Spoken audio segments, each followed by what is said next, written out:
you are going to get the inside scoop of literally the start of the Medellín Cartel, Pablo Escobar, Jorge Ochoa. I mean, it's just like, yeah, no, dude, I've been around him for a month and he tells these stories and I'm still just like, holy shit, I can't believe I'm hearing this firsthand. How long have you and Roger known each other?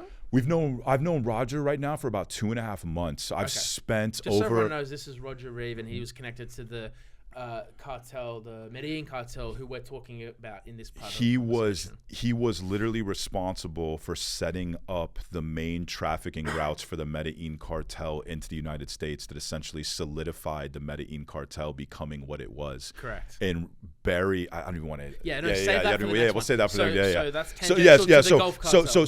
So that's all the cocaine comes on the scene. All of the powers in Colombia, they kill Pablo Escobar in 1993. And then at that point, the power from the cartels went from Colombia into Mexico.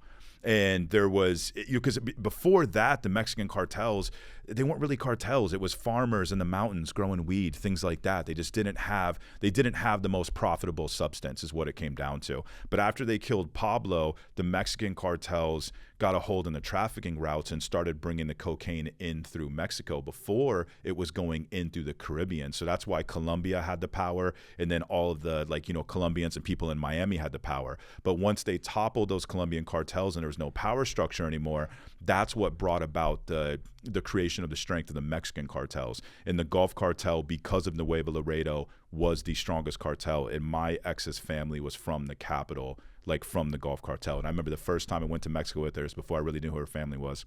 We pull into this small little shithole town in the mountains, and there's a federale checkpoint. And they're checking for the money coming back in because this is, the cartel town.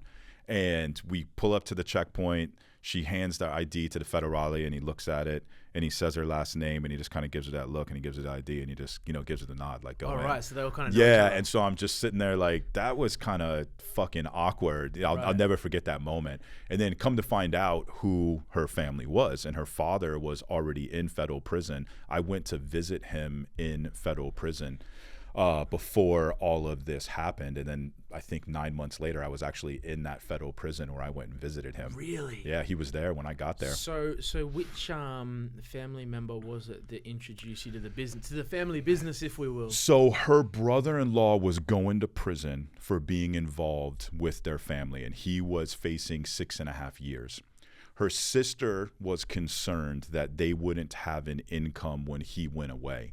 And so my ex had gone with me to Miami because I sold ecstasy. And at the time, you could go to Miami and you could get cheaper pills. And so I had gone out there and I was getting pills, bringing it back to Texas. And my friend had introduced me to his cousins. And his cousins out there ran the hood out there, like really, really notorious neighborhoods. And his cousin asked me if I could get keys. I said yes. And he was just like, I'll give you $25,000 for him. I'll take $5 a week. And I'm sitting there like, but he said it had to be pure, Scamma. Scamma means fish scale. So that's like pure cocaine. And at that time, you could get a key of pure for $15,000 in San Antonio, Texas. So I'm sitting there like, wow, $10,000 a key, $5 a week. But then I'm going to take that $50,000, buy ecstasy over here, bring it back, and like double up. So I'm sitting here, 22 years old, like hell yeah, I'm about to make money. For a young kid. I'm about to make money. But I didn't push it because I was going to college. I wanted to be an attorney, and I was on the dean's list. And I think that I didn't push it because even at an older age, when I started making $500,000 a month, it fucking consumes you. And I think I knew that it would consume me and I wouldn't be able to be an attorney, so I really didn't push it. But the ecstasy kind of slowed down. My ex's sister was concerned they wouldn't have an income, and so she told my ex, she's like, why don't you get Bryan into selling keys? And so and like I said, I can 100% accept responsibility for it. I'm not trying to put the responsibility on anybody else, but she had the conversation with me. So I went and asked her brother-in-law, and he told me, he said, I'm already going to prison for 6.5 years. He said, I'll be honest with you. I said, I don't want to be insulting, but you have a lot of things going for you. I know you're going to go to law school. And he told me, he said, I think if you got caught, you would cooperate. And I said, you know what? I can respect that.